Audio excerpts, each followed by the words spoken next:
مولا اس قوم کیسے سجدہ کرے؟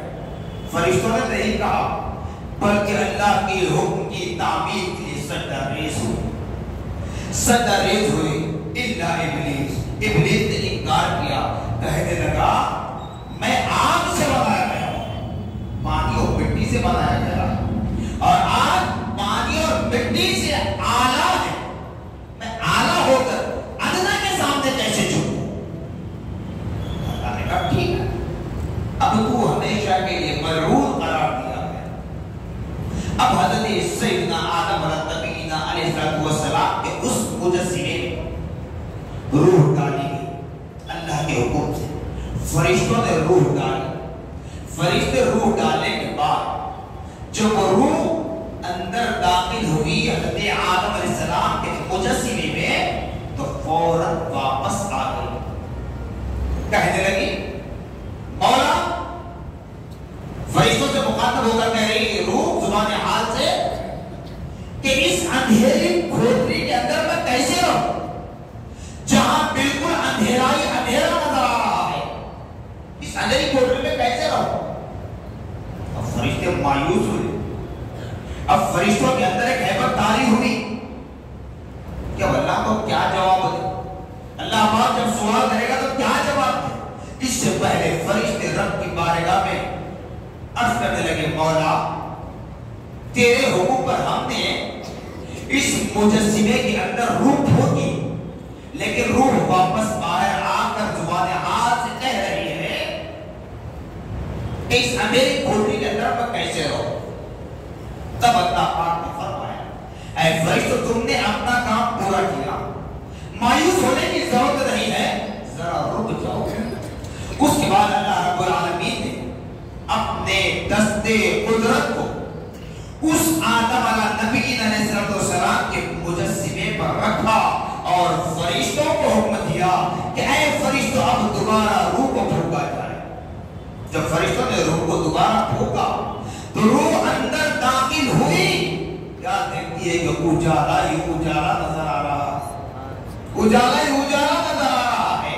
اب روح باہر آنے کے تیار نہیں ہے، یہاں تک کہ ملک الموت کا انتظار ہے، روح باہر آنے کے تیار نہیں ہے۔ فرشتے پریشان کہنے لگے مولا پہلی مرتبہ بھی تیرا ہی حکم تھا تو ہم نے روح کو داخل کیا، لیکن روح واپس آئی اور دوسری مرتبہ بھی تیرا ہی حکم تھا، اب روح اندر چلی گئی، واپس آنے کے لیے تیار نہیں ہے، ماجرا کیا ہے؟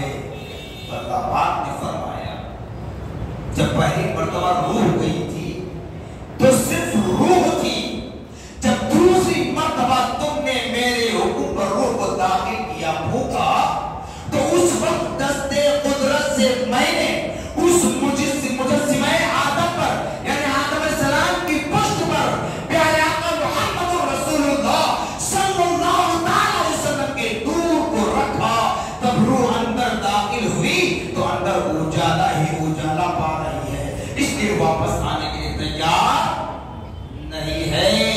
وہی نور تھا جو حضرت آدم علیہ السلام کی پشت میں رکھا گیا تھا، وہی نور حضرت آدم علیہ نبی علیہ السلام سے ہوتے ہوئے، نوح علیہ نبی علیہ السلام سے ہوتے ہوئے، ابراہیم علیہ السلام سے ہوتے ہوئے، اسماعیل علیہ السلام سے ہوتے ہوئے، الغرض حضرت عبد المطلب رضی اللہ تعالی عنہ سے ہوتے ہوئے حضرت عبداللہ رضی اللہ تعالی عنہ میں بے بد ہوا، وہی نور حضرت آمنہ رضی اللہ تعالی عنہ کے شکم مبارکہ میں داخل ہوا، وہی نور محمدی صلی اللہ تعالی علیہ وسلم 12 ربیع المنور کے دن روئے زمین پر بشری تقاضے میں چل کر ہو رہا۔ تب بتائیے کیا ہم اب نبی کی میلاد نہیں منائیں گے؟ ایک بات اور بتا دیتا ہوں تاکہ آپ کو کوئی ڈاؤٹ نہ رہے، ابھی تو ایسے بھی بہت سارے علماء اکرام، مشائخ نظام، اساتذہ جامعہ نظامیہ آپ کے درمیان جب اگر ہونے والے ہیں، ان سے بڑے ہی فصاحت و بلاغت کے ساتھ آپ کو پیارے آقا محمد رسول اللہ صلی اللہ علیہ وسلم کی مکی زندگی، مدنی زندگی، ہجرت کے واقعات، ولادت و سعادت کے واقعات سب سب آپ سننا ہے، صرف تمہید کے طور پر یہ الفاظ کہہ رہا ہوں۔ پیارے آقا محمد رسول اللہ صلی اللہ تعالیٰ علیہ وسلم کے لیے جب ہم یہ کہتے ہیں کہ اس طرح نور سے بنائے گئے، پھر آخر میں آپ نبی سردار الانبیاء خاتم الانبیاء بن کر آئے، تب یہاں معصوموں سے پوچھا جاتا ہے جو چیز پہلے آئی تھی آخر میں پھر کیسے آئے گی؟ تو پھر درمیان میں کہاں تھی؟ درمیان میں کہاں تھی؟ کیونکہ نادان ہے، نادانی عقل سے معصوموں سے پوچھتے ہیں تو جواب سننے یاد رکھنے ایک آسان مثال دے دیتا ہوں، موضوع گزر چکا ہے لیکن مثال دے دیتا ہوں۔ مثال کے طور پر آپ اگر زمین میں جام کی بیج کو کاٹ دیں تو پودا ہوگا، درخت ہوگا، تو کون سا درخت ہوگا؟ جام کا ہی ہوگا نا، آم کا تو نہیں ہو سکتا۔ جو بیج ہم بوئیں گے زمین میں وہی پودا ہمیں حاصل ہوتا ہے۔ تو ایسے آم کی گھٹلی کو ہم زمین میں دفن کر دیں، اس کے بعد اس کی نگہداشت کرتے رہیں، اس کا کھانا پانی غذا جو بھی ہے دیتے جائیں، پانی ڈالتے جائیں، پانی سے سیراب کرتے جائیں۔ جب ایک پودا ہوگا، پودا ہونے کے بعد وہ آہستہ آہستہ آہستہ بڑھتے بڑھتے ایک جھاڑ ہوگا، پھر تنا ور درخت بن جائے گا۔ جب تنا ور درخت بن جائے تو اس درخت پر پھول آئیں، پھر پھول کے بعد پھل لگے گا۔ اب پھل ہے تو کیا ہوگا؟ وہ کیری۔ اب کیری جھاڑ پر پک جائے یا آپ اس کو نکال کر پکائیں، اب جیسا کیمیکلز وغیرہ سے پکایا جا رہا، جب اس کو آم کھانے کے لیے آپ ہاتھ میں لیں کیا کی جاتی ہے؟ چھلکا، مغز، رس، آخر میں کیا رہی پھر آپ کو؟ گھٹلی۔ زمین میں ڈالا تھا ہم نے گھٹلی، آخر میں ہاتھ آئی گھٹلی۔ تو اللہ پاک نے مثال دے کر، میں نبی کی توہین نہیں کر رہا ہوں بلکہ ذہن کھول رہا ہوں، اللہ نے اپنے نور سے نبی کے نور کو پیدا کیا، نبی کے نور سے کائنات کو بنایا، نبی کے نور سے جنت و دوزخ کو بنایا، نبی کے نور سے عرش الہی کو بنایا، نبی کے نور سے لوح و قلم کو بنایا۔ جب انبیاء و رسول کا سلسلہ ختم کرنا تھا، پیارے آقا محمد رسول اللہ صلی اللہ علیہ وسلم کو بشری تقاضے میں جمع کر فرمایا، بشری تقاضے میں جمع کر فرمایا۔ اگر نبی نہ ہوتے تو یاد رکھ لیں کائنات کا ذرہ ذرہ نہ ہوتا۔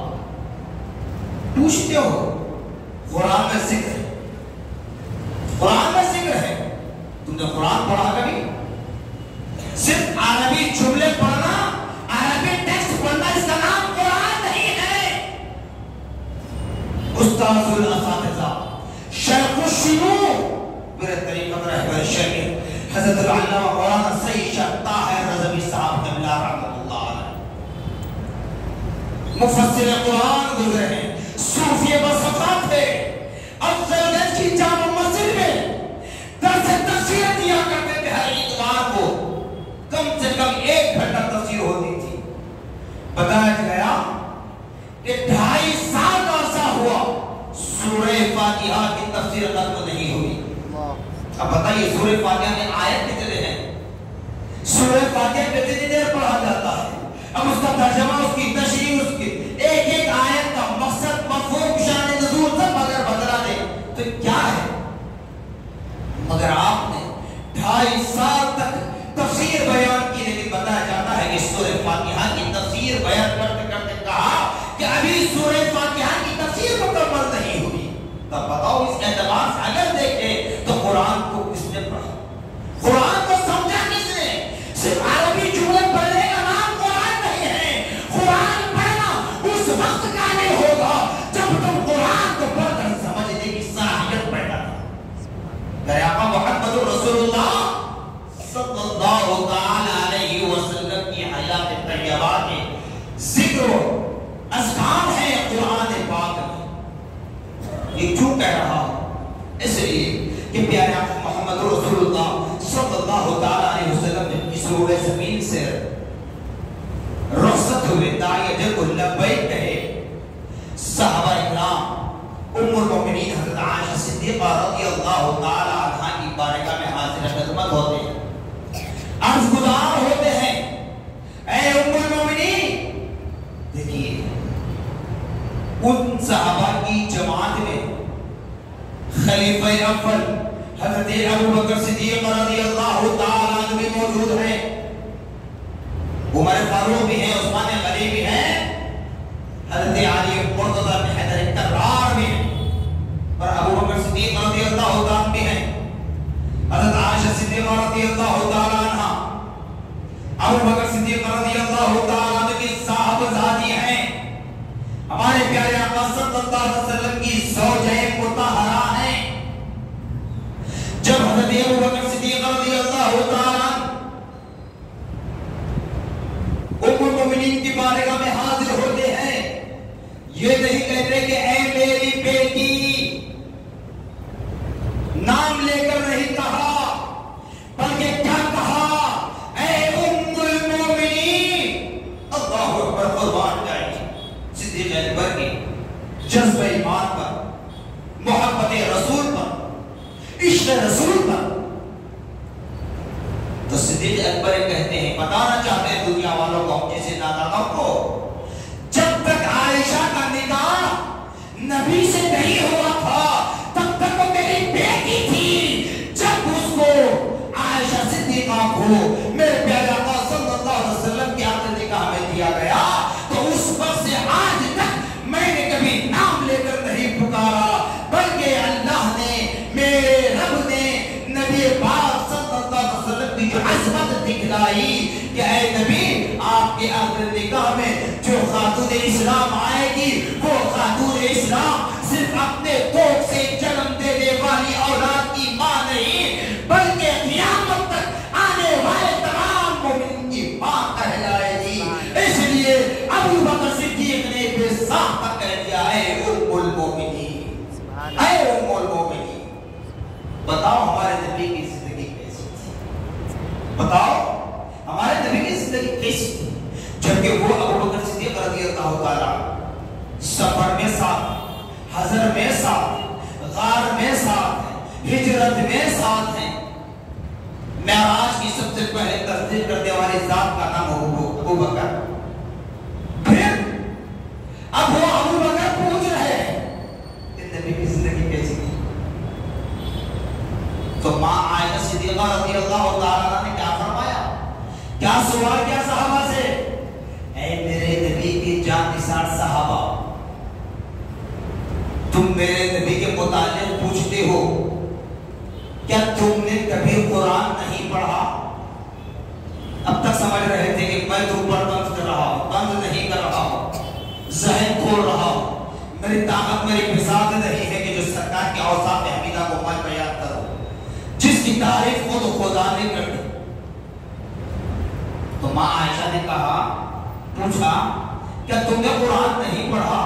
تو صحابہ با ادب و احترام کہنے لگے، سوال نہیں کیے، یہ نہیں کہا کہ جب نبی پر قرآن نازل ہوتا تھا ہم کاتبان وحی تھے، ہم قرآن لکھتے تھے، ہم اس قرآن کو یاد کرتے تھے، ہم پتوں پر لکھتے تھے، ہم پتھروں پر لکھتے تھے، ہم چمڑوں پر لکھتے تھے۔ صحابہ میں سے کسی صحابی نے یہ لفظ نہیں کہا، بلکہ تمام صحابہ اپنے سروں کو جھکا کر باادب نرم لہجے میں دھیمی آواز سے ساتھ کہنے لگے، اے ماں، ہم نے قرآن پڑھ لیا ہے۔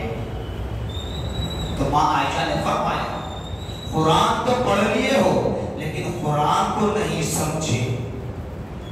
کیا مطلب؟ قرآن پڑھنا الگ ہے، قرآن کو سمجھنا الگ ہے۔ جب قرآن کو سمجھو تو یقیناً وہ ہر شخص میلادی ہو جائے گا۔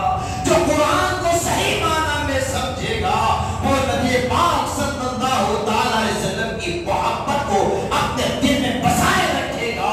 جو قرآن کو سمجھے گا وہ پیارے آقا محمد الرسول اللہ صلی اللہ علیہ وسلم کے ترانے گنگناتا رہے گا۔